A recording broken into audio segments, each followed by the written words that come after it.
They used to say God didn't listen to black folks, that if he did, he would have already broken our chains.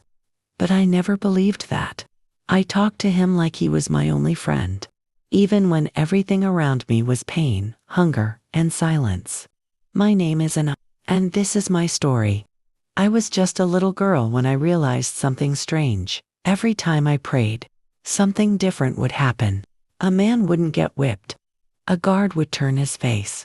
A thunderclap would interrupt a scream. The other kids looked at me with fear. The elder women whispered, the first was marked, and the slave masters started avoiding my gaze. We lived in the back of the plantation, in a row of slave huts covered in dry mud. The floor was cold. The food almost always rotten. And faith. Faith was the only spice that made us swallow tomorrow. Every night, when silence took over, I'd kneel down. I prayed softly, but fiercely. The words came out like they weren't mine. I said things I didn't understand, and later, they'd come true. I dreamed a giant tree would fall, and the next day, it collapsed by itself, crushing the master's chicken coop. I dreamed my Aunt Rosa would survive the fever that had already taken 3 others, and she was the only one who made it. One day, Overseer Galdino caught me praying. He laughed, spat on the ground, and called me a damned witch. The next morning, he fell off his horse, broke 2 ribs, ran a fever for weeks. No one laughed again. That's when the whispers began. Some said I was protected. Others said I was cursed. But no one touched me again. Once, they called me to the big house. The mistress's son had been burning with fever for days. 3 doctors had tried. Nothing worked. They placed me on my knees by the child's bed. The mistress looked at me with disgust, but desperation. Do your prayer, she said. I closed my eyes and asked like a daughter would ask a mother. I asked with dry tears and a burning heart. The next morning, the boy woke up. No fever. No delirium. After that, I never carried another water bucket. They gave me a white cloth to wear on my head. Some said it was out of respect. Others, out of fear. But the moment I'll never forget was the night they tried to punish me, and something happened that no one could explain. It was the middle of the night when I heard the chains dragging. 3 men came to my door, 2 I recognized from the field, and 1 I had never seen before. His boots were too polished for the dirt we lived in. He didn't smell like sweat. He smelled like fear masked in authority. She's stirring up unrest, he said coldly. She thinks God's on her side. They grabbed my arms. I didn't scream. I didn't fight. I just looked at them and said, "You're not the ones in charge here." They tied my hands behind my back and dragged me to the whipping post. The moonlight was thin, but I saw them. The others watched from their huts, silent, frozen, like statues made of pain. One of the men lifted the whip. The new one, the polished one, nodded. But the moment the leather touched the air, not even my skin, the wind changed. A sudden gust blew out every lamp on the grounds. The horses neighed. Dogs began to howl. And the man holding the whip fell to the ground hard. Like something invisible had struck him in the chest. He gasped for air, clawing at the dirt. The others panicked. "She's cursed," one of them whispered. "No," said the one who had brought them. "She's protected." They ran, left me there, still tied. But I wasn't alone. I felt something, a presence, warm, like sunlight in winter. It filled the air, filled me. I don't know if it was an angel or just God standing next to me, but I knew then, I was never meant to be silenced. In the morning, the one who had fallen couldn't walk. The others refused to speak of it, and no one ever dared raise a hand against me again. From that day on, they called me the one who spoke to the sky. I was still a slave by law, but in spirit, I was untouchable. After that night, something shifted not just in me, but in everyone. The wind didn't feel the same. The ground didn't feel the same. Even the birds seemed to land closer to me, as if they knew I was different. The others began coming to me in secret. First it was Marta, who had lost 2 children to fever. She sat beside me one morning and said, "If you speak to God, ask him why he took them." I didn't answer her with words. I just held her hand and prayed. She wept without a sound, and when she left, her eyes were a little less broken. Then came Isaac, who had tried to run away twice. "I don't want to die out there," he told me. "But I'm already dying here." I told him that God didn't make him to crawl, he made him to rise. That night, Isaac stayed, and 2 weeks later, the master's oldest son freed him after falling sick and recovering under Isaac's care. Word spread slowly, then fast. Even those who once feared me began seeking me out, not because they believed in me, but because they believed in what happened around me. The mistress began to watch me through the curtains. The master stopped speaking my name altogether, but they didn't interfere. One afternoon, they brought me a stool, a small one, worn from years of use. They placed it outside the big house, under the sycamore tree. "You may sit here when you pray," said the mistress, barely meeting my eyes. It was the first time anyone had ever offered me comfort on purpose. I prayed there every sunrise. Not loudly, not with fancy words, just, sincerely. I thanked, I wept, I asked, I listened. And sometimes, things still happened. A baby born healthy to a woman told she'd never carry again. A fire put out by rain that came from a cloudless sky. A whip that snapped in half before it could strike. The people began calling me Mama Anaya. Even the children who weren't mine came running. When they scraped their knees or had nightmares, they believed my prayers could chase away monsters. Maybe they did. I was still not free, not legally, but no one treated me the same. And deep inside, I felt something growing like a quiet revolution in my soul. Not to escape, but to plant something stronger than chains. One day, a young girl named Elsie came to me. She was barely 12, born on the plantation like me. But her eyes held more storms than a child should carry. "Mama Anaya," she said, her voice trembling. "He came into the quarters last night. He touched my sister." My hands, worn and thin, shook as I pulled her into my arms. I didn't have words to fix that kind of pain, but I had prayer. Not the gentle kind. That night, I knelt with fire in my chest. "God," I whispered, "I know you see everything. So don't let this pass like dust in the wind. If you gave me this voice, then hear me now." The next day, the overseer responsible was found unconscious near the stables. No one knew how he got there. His hand was clenched around a broken cross necklace he never wore before. He didn't return to the quarters after that. Word spread again, but this time, it wasn't whispers. It was voices. Voices of the oppressed beginning to lift, slowly, in secret.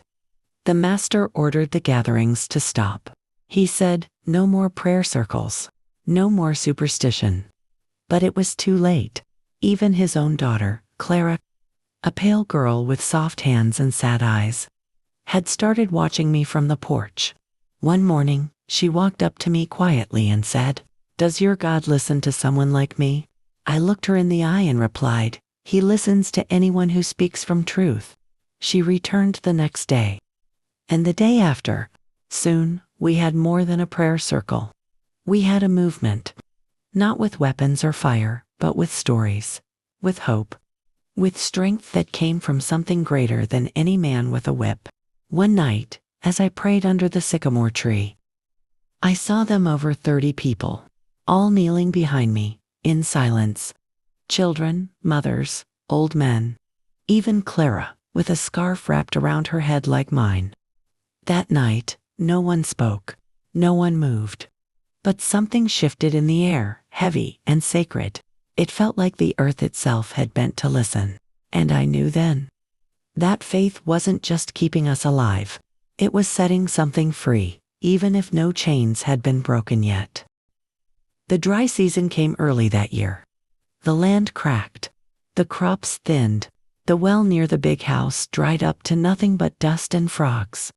The master's temper grew shorter by the hour. He barked orders, beat the stable boy for forgetting a saddle. The overseers whispered about revolts, about her influence spreading too far, about me. One morning, the master made his decision. Burn the sycamore tree, he ordered, and the bench beneath it. End their gathering place once and for all.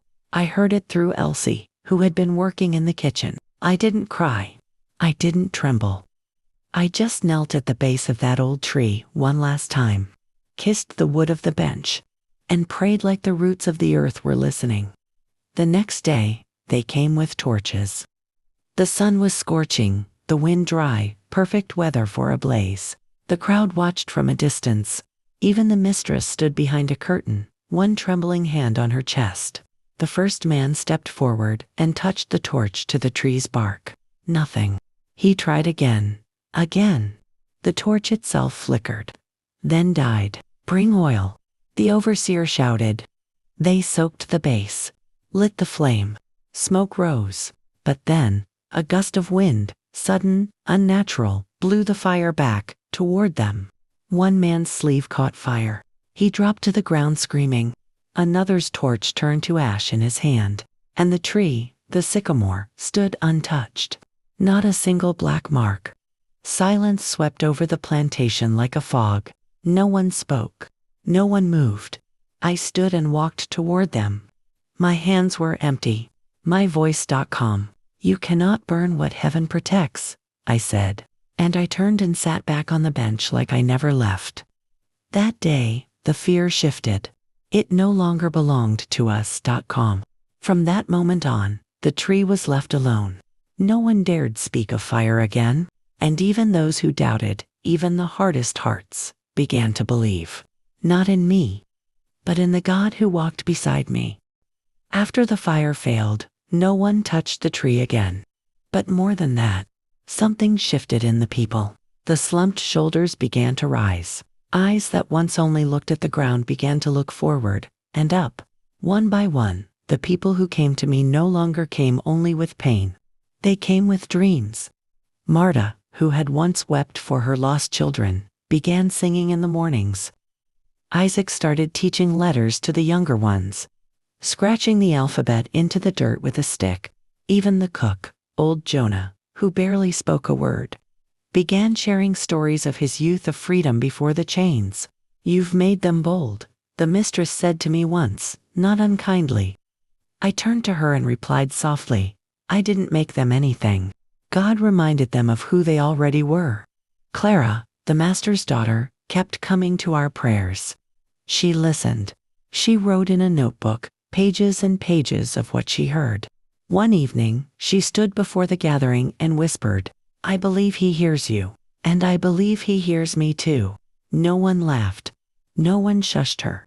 We just nodded, and we prayed. The master didn't try to burn anything else after that. But he did begin to drink, to pace, to sit long hours alone on the porch, watching the sycamore tree with eyes full of confusion and fear. One night, a child named Samuel fell sick, fever, shaking, a look in his eyes that no medicine touched. His mother brought him to me, desperate. Mama, Anaya, please. I can't lose another.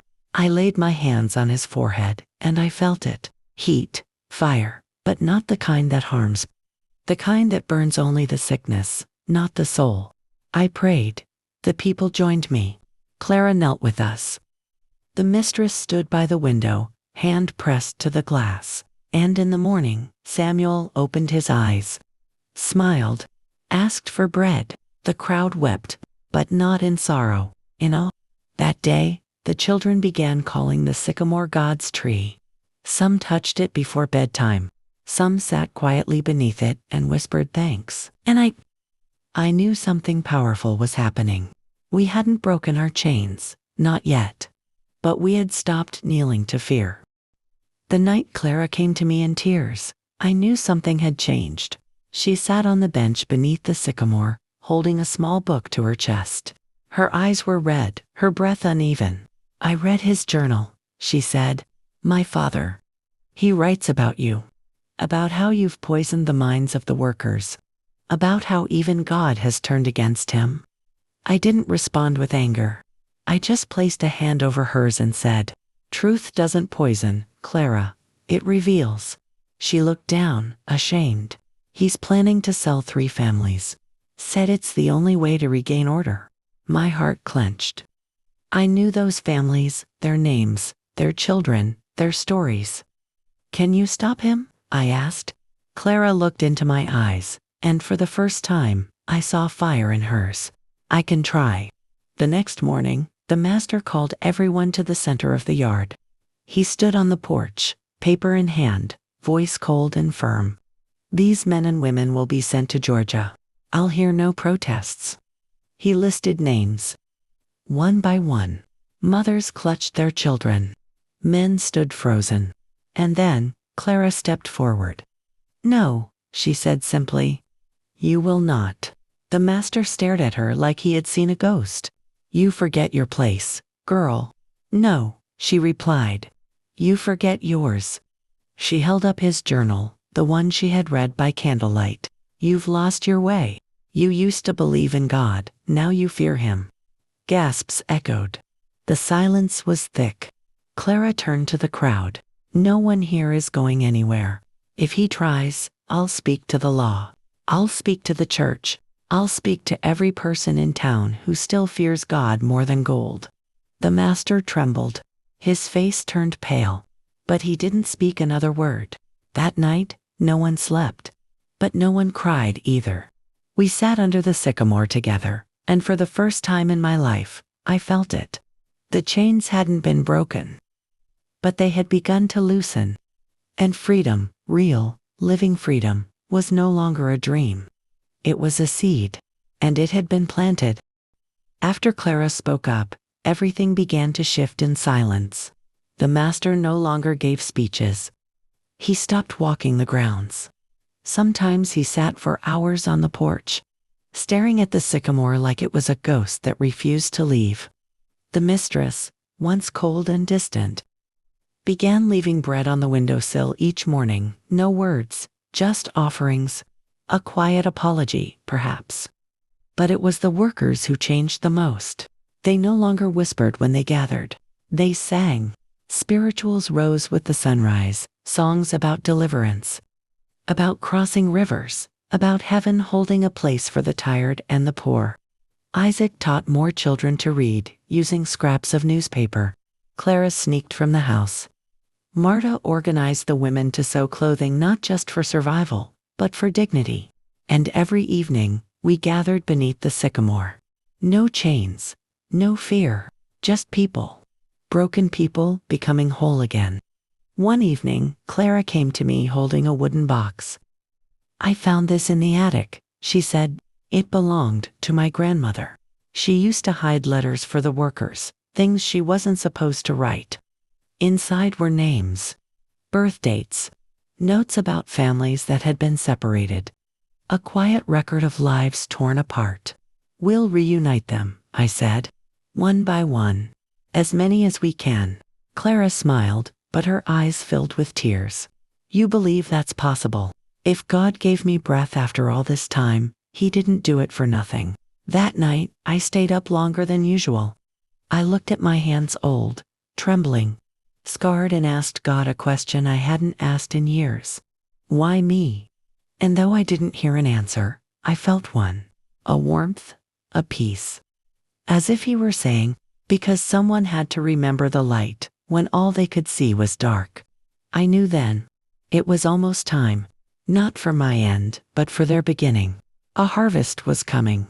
And we were finally ready to gather what had been planted with tears.